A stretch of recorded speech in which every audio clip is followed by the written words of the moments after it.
Hi, I'm Teresa and welcome to Forte Flicks. Today I'm going to give you my top 5 tips for that warm, round, spinning vibrato sound.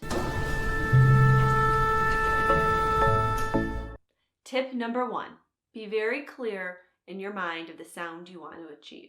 I suggest listening to something very lyrical and relaxed when you first start learning vibrato.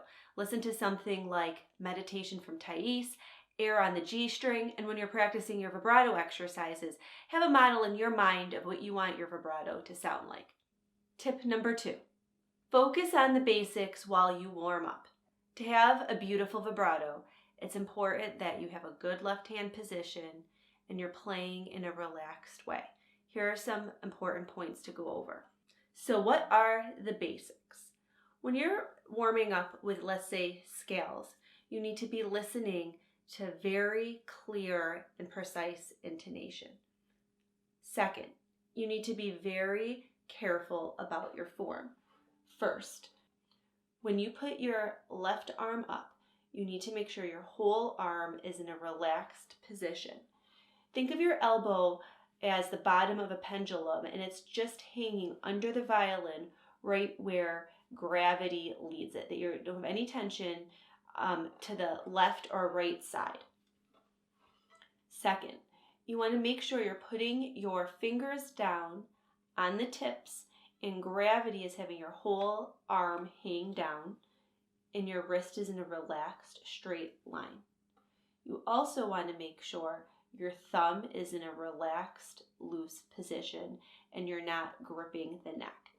When you're not doing vibrato, when you're practicing something easy like a scale or a short exercise, be thinking of these things before you do your vibrato exercises.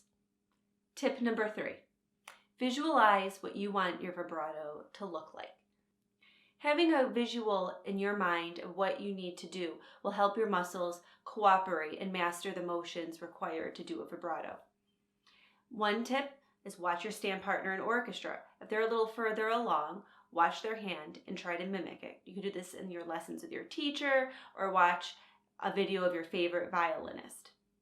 You could also have visuals in your head of things that are moving quickly, such as a flag blowing in the wind, the motion of slamming a ruler on a desk like this, snapping of a rubber band.